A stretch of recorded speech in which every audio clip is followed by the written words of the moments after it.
Bulletin में खुश आमदेद। आगाज में आपको बताएं, जुडिशल कॉम्प्लेक्स हमला केस में हुकूमत की जुल्फी बुखारी के रेड वारंट के लिए कार्रवाई शुरू कर दी गई। वजारत दाखिला ने FIA को जुल्फी बुखारी के रेड वारंट जारी करने की मंजूरी दे दी है। बात करेंगे, जुल्करनैन हैदर हमारे साथ मौजूद हैं। आगाह कीजिए इस मुतालिक जुल्करनैन। जी बिल्कुल, वजारत दाखिला ने साबिक मामले खसूसी जुल्फी बुखारी के रेड वारंट जारी करने की जो मंजूरी है वो दे दी है। FIA की जानिब से दरख्वास्त की गई थी, उस पर वजारत दाखिला ने इसकी मंजूरी दी है और FIA को कहा है कि फौरी तौर पर रेड नोटिस जारी करने के हवाले से जो कानूनी दस्तावेजात हैं उनका जायजा लिया जाए और इंटरपोल जो कि फ्रांस में हेडक्वार्टर है उनसे फौरी तौर पर राब्ता किया जाए। और अब ये भी मालूम हुआ है कि FIA की जानिब से इंटरपोल से बाकायदा राब्ता भी कर लिया गया है और उन्हें कहा गया है कि ये इंसास दहशतगर्दी के मुकदमे में मतलूब है, तो इनको गिरफ्तार करके हुकूमत पाकिस्तान के इंटरपोल के जरिए राब्ता किया गया है। शुक्रिया आपका जुल्करनैन हैदर। PTI की मुल्क दुश्मनी का नया स्कैंडल सामने आ गया। सरकारी दस्तावेजात में इंकशाफ हुआ है कि खैबर पख्तूनख्वा का तरक्याती बजट रियासत मुखालिफ प्रोपेगेंडे पर इस्तेमाल किया गया। दस्तावेज के मुताबिक सरकारी वसाइल पर PTI क़यादत की जाली तशहीर की गई, रियासती इदारों के खिलाफ झूठी प्रोपेगेंडा मुहिम चलाई गई, मुखालफिन की किरदार कुशी और हर्जा सराई के लिए सोशल मीडिया टीम्स का बेदरीग इस्तेमाल किया गया। दौर में सोशल मीडिया के जरिए की जाने वाली घिनौनी साजिश बेनकाब। दस्तावेजात के मुताबिक PTI ने सोशल मीडिया टीमों को गैर कानूनी तौर पर सियासी मकासद के लिए इस्तेमाल किया। 870 मिलियन रुपए के प्रोजेक्ट से शख्सियत परस्ती और झूठ का प्रचार किया गया। सालाना तरक्याती प्रोग्राम की आड़ में सोशल मीडिया टीमों को बयानियां फैलाने का टास्क सौंपा गया। अकाउंट्स को सियासी मकासद के हुसूल और अवामी जज्बात भड़काने के लिए इस्तेमाल किया गया। मुआशरे में नफरत अंगेज बयानिए से अदम इस्तेहकाम को फरोग दिया गया। PTI दौर में 800 अकाउंट्स ऑपरेट हुए। 2021 से पहले 72.5% अकाउंट्स का झुकाव PTI की जानिब नहीं था। 2022 के बाद इन अकाउंट्स में से 86% अकाउंट्स ने PTI का बयानिया पोस्ट करना शुरू कर दिया। PTI ने पार्टी एजेंडे को आगे बढ़ाने के लिए नौजवानों को भर्ती किया। 25 से 40 हजार रुपए तनख्वाहों की मद में करोड़ों रुपए फूंक डाले। PTI की खैबर पख्तूनख्वा हुकूमत ने सोशल मीडिया के नाम पर अपने लोग भर्ती किए। अवाम का पैसा जाती तशहीर के लिए इस्तेमाल किया गया। नून लीगी रहनुमा अता तारड़ कहते हैं, जिन्होंने आम लोगों की नौकरियों पर डाका डाला उन्हें कटहरे में लाना चाहिए। गरीब अवाम के पैसे को अपनी प्राइवेट मीडिया और पब्लिसिटी कैंपेन के लिए बेदर्दी से लूटा गया। खैबर पख्तूनख्वा हुकूमत ने सोशल मीडिया इन्फ्लुएंसर्स के तौर पर 1100 लोग भर्ती किए, जो सहाफियों को गालियां दें, जो इदारों को गालियां दें, जो प्रोपेगेंडा कैंपेन्स चलाएं, जो एक पॉलिटिकल पार्टी का एजेंडा आगे लेकर चलें। 87 करोड़ रुपए के एवज खैबर पख्तूनख्वा हुकूमत का पैसा, इस पैसे को सिर्फ अपनी सोशल मीडिया कैंपेन के लिए इस्तेमाल किया गया। सख्त से सख्त कार्रवाई जो है वो अमल में लाई जानी चाहिए। इस्तेकाम पाकिस्तान पार्टी ने चेयरमैन PTI, साबिक वजीर आला खैबर पख्तूनख्वा और वुज़रा समेत मुलव्विस दीगर लोगों के खिलाफ कार्रवाई का मुतालबा कर दिया। फिरदौस आशिक अवान कहती हैं कि नौजवानों के जहनों को बारूद से भरा गया। पाक फौज और इंटेलिजेंस एजेंसियों को बदनाम करने के लिए सोशल मीडिया का इस्तेमाल किया गया और कौम इदारों के खिलाफ चढ़ दौड़ी। ब्रिगेड को खालिफ की पगड़ी उछालने पे तैनात किया गया। नौजवानों के जहनों को बारूद से भर के कौमी सलामती के इदारों, पाक फौज, इंटेलिजेंस एजेंसीज को बदनाम करने के लिए उन फंड के जरिए बेदरेग इस्तेमाल हुआ। सोशल मीडिया एक्टिविस्ट और वो मीडिया सेल के अंदर काम करने वाला, जब उनकी गिरफ्तारियां हुई, उनके ताने बाने जमान पार्क और बनी गाला तक जाते। घिनौना मंसूबा मंजर आम पे आने के बाद ये हकीकत वाजिया हो गई। कैसे ट्रेंड सेट करके टॉप ट्रेंड पे रहना चेयरमैन PTI का सबसे पसंदीदा मशगला था। शर्जील मेमन ने PTI की सोशल मीडिया विंग को दहशतगर्द करार दे दिया। AIY से गुफ्तगू में कहा, PTI सोशल मीडिया विंग के लोगों को 19 ग्रेड की तनख्वाहें मिल रही थीं। साबिक रुकने कौमी असम्बली महमूद मौलवी कहते हैं, जो कुछ किया गया वो मुल्क दुश्मनी है। 80 करोड़ रुपए मुल्क और इदारों को नुकसान पहुंचाने के लिए इस्तेमाल किए गए। सियासतदान आते जाते रहेंगे, मगर ये मुल्क है तो हम हैं। बदनाम करना, मुल्क की डेमोक्रेसी को बदनाम करना, मुल्क के اہم اداروں کو بدنام کرنا، یہ ان کی پرانی ایک روش رہی ہے۔ پی ٹی آئی کے جو سوشل میڈیا ونگ کے لوگ تھے ان کو 19 اور 20 گریڈ کی سیلری پے کر رہی ہے۔ اس وقت کی گورنمنٹ نے P T I social media کی ایک دہشت گرد تنظیم ہے۔ 9 مئی کا واقعہ وہ سوشل میڈیا کے ذریعے ہوا۔ 80 کروڑ روپے تباہی کے لیے ہو، فوج جو ہے اس ملک کی ریڑھ کی ہڈی ہے، اس کو ڈیمیج کرنے کے لیے یہ تو ملک دشمنی ہے۔ خدارا لوگوں کے باتوں میں آ کے ملک کو، پاکستان کو ڈیمیج کرنے کی کوشش نہ کریں۔ ملک ہے تو ہم ہیں، ہم سب جو ہے اس ملک کی وجہ سے ہیں۔ لیڈرز آئیں گے اور جائیں گے۔ نگراں پنجاب حکومت نے العزیزیہ ریفرنس میں سزا معطل کرنے کی تفصیلات جاری کر دیں۔ ایڈیشنل چیف سیکرٹری پنجاب کی جانب سے تفصیلات جاری کی گئیں۔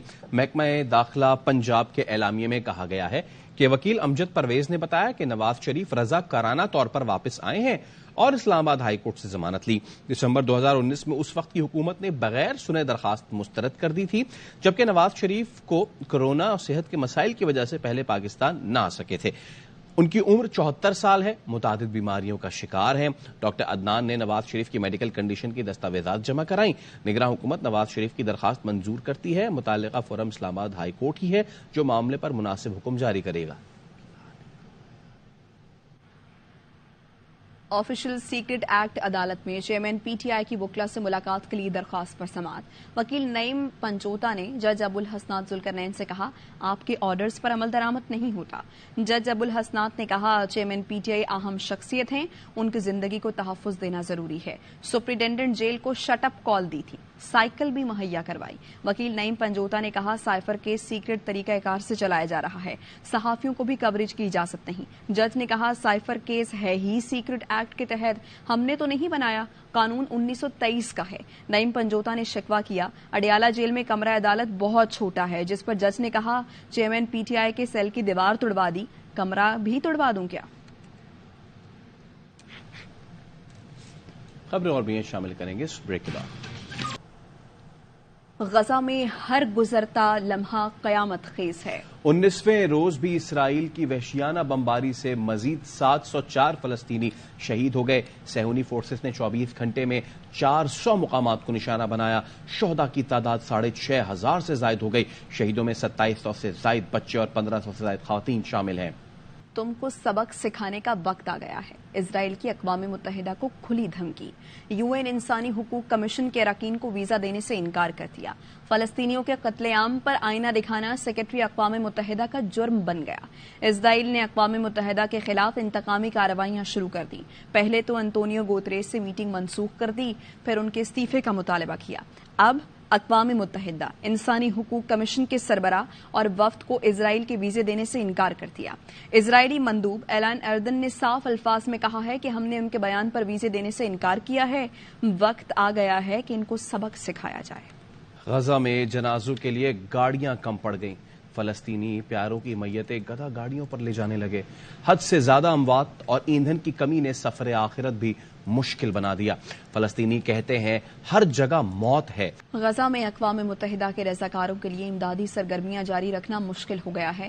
ایندھن ختم ہونے سے جانیں نہیں بچائی جا سکیں گی۔ اقوام متحدہ کے امدادی کارکنوں نے خبردار کیا ہے کہ بدھ کی رات سے ریسکیو کام ممکن نہیں ہو سکے گا، جبکہ اسرائیلی فوج کا الزام ہے کہ حماس نے تیل ذخیرہ کر رکھا ہے۔ اسرائیلی بمباری سے مرنے والوں کی شناخت کیسے کی جائے؟ غزہ میں باپ نے اپنے تمام بچوں کے ہاتھوں پر نیلے دھاگے باندھ دیے، بچوں کو ایک دوسرے سے جدا کر دیا اور مختلف مقامات پر پناہ لینے کی ہدایت کی تاکہ گھر پر بمباری کی صورت میں بچوں کی جانیں بچ سکے۔ والد نے بچوں کو نیلے دھاگے باندھنے کی ویڈیو بھی بنائی اور ایک بیان میں کہا، اسرائیلی حملے کی صورت میں شہادتیں ہوئیں تو نیلے دھاگے کی مدد سے بچوں کے جسم کے ٹکڑے تلاش کرنے میں آسانی ہوگی۔ فلسطینی ہم کو اینٹیں مارتے ہیں، اسرائیل کا نہتے فلسطینیوں کے قتل عام کا بھونڈا جواز۔ سیکورٹی کونسل اجلاس میں اسرائیلی مندوب اینٹ اٹھا لایا، لہرا کر کہا، ہمیں ان اینٹوں سے نشانہ بنایا جاتا ہے، کیا یہ دہشت گردی نہیں ہے؟ کوئی اینٹ مارے گا تو آپ کیا کریں گے؟ ترک صدر رجب طیب ایردوان نے اسرائیل کا دورہ منسوخ کر دیا، حماس کی حمایت کا اعلان کر دیا، کہا حماس اپنی سرزمین اور لوگوں کا دفاع کرنے والی محب وطن تنظیم ہے، حماس اپنی سرزمین کو بچانے کے لیے لڑ رہی ہے، میں مغرب سے کہنا چاہتا ہوں اسے ڈیوڈ سٹار اور ہلال کی جنگ نہ بنائیں ورنہ نتیجہ خطرناک نکلے گا، یہ بنیادی انسانیت کا مسئلہ ہے۔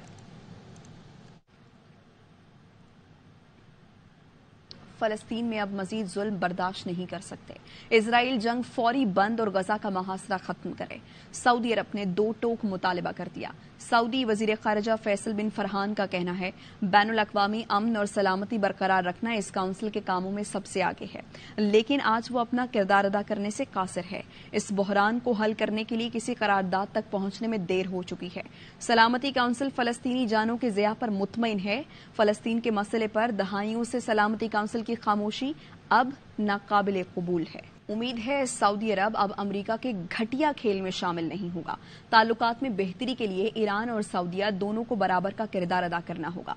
ईरानी सफीर डॉक्टर रजा अमीरी का खुसूसी इंटरव्यू। डॉक्टर रजा अमीरी ने कहा इजराइल बहुत छोटा है कि ईरान के खिलाफ कोई कार्रवाई करे। इजराइल खित्ते में इस्लामी मज़ाहिमत से खौफजदा है। इस्लामी मुल्क इजरायली मसनूआत का बायकॉट करें। एक सवाल पर ईरानी सफीर ने कहा ईरान के पाकिस्तान और भारत दोनों से ताल्लुकात हैं। वो समझते हैं पाकिस्तान भारत से जंग नहीं चाहता। बुलेटिन में वक्त हुआ एक ब्रेक का। Welcome back. Cricket world cup में ऑस्ट्रेलिया ने नीदरलैंड्स को जीत के लिए 400 रन का पहाड़ जैसा हदफ दे दिया। कैंगरूज ने 8 विकेटों पर 399 रन बनाए। मैक्सवेल ने 40 गेंदों पर वर्ल्ड कप तारीख की तेज तरीन सेंचुरी बना डाली। डेविड वार्नर ने मुसलसल दूसरी सेंचुरी स्कोर की। स्टीवन स्मिथ और मानस लेबिशन ने सेंचुरियां बनाई। डच टीम के लोगन वैन बीक ने 4, डिलेडे ने 2 विकेटें हासिल की। हदफ के ताकुब में नीदरलैंड्स की बैटिंग जारी है और उसके 47 रन पर 2 खिलाड़ी आउट हो गए हैं। कराची प्रेस क्लब के करीब एक कदीम और पुरस्कार इमारत वाक़ है। 1 सदी से ज्यादा पुरानी इमारत में कई कहानियां हैं। ये भी खुफिया तंजीम फ्री मेसन का मस्कन थी। अब यहां हुनूद शुदा जानवरों का म्यूजियम है। इस पुरस्कार इमारत की सैर करा रहे हैं नदीम जाफर।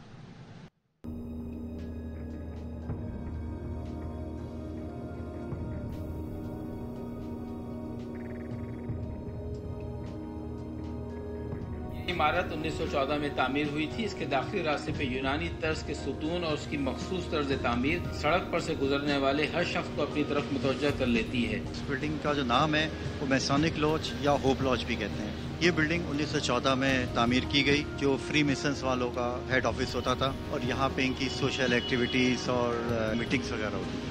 इनकी हर इमारत एक खास तर्ज तामीर और मखसूस निशानात की हामिल होती है, जिन पर ट्रायंगल और कंपास के निशानात जरूर होते हैं, जो फ्री मैसन तंजीम की इमारत की खुफिया निशानियां भी हैं। कराची में वाक़या इस इमारत के दाखिली रास्ते में कंपास और ट्रायंगल दीवारों पर आज भी आवेजा हैं। इसमें एक टैब है 1876 की, जिसमें कराची का नाम कराची था, जो बिगड़ के कराची हो गया। उसके अलावा 1814 की एक टैब है हमारे यहाँ लगी हुई है लेफ्ट हैंड पे दीवार पे, जो क्वीन विक्टोरिया के एरा की है। पाकिस्तान में बहुत सारी तंजीमें और लोग फ्री मैसन तंजीम को यहूदियों की परवरदा खुफिया तंजीम समझते थे, मगर ये बात हकीकत पे मबनी नहीं। इस तंजीम में हर मजहब के मानने वाले शामिल थे। पाकिस्तान में 1973 में फ्री मैसन की इस इमारत को मुख्तलिफ तंजीमों के मुतालबे पर सील कर दिया गया था। इस तंजीम पर 1983 में माशाल्लाह रेगुलेशन 56 के तहत पाबंदी लगा दी गई। फ्री मैसन की यह 100 साल कदीम इमारत अब सिंध वाइल्ड लाइफ की मिल्कियत है, जहाँ हुनूद शुदा जंगली जानवरों, आब हयात का म्यूजियम और नायाब किताबों पर मबनी लाइब्रेरी कायम है। कैमरामैन जिशान मरगूब के साथ नदीम जाफर, ARY न्यूज़ कराची। अब तक के लिए इतना ही। देखते रहिए ARY न्यूज़।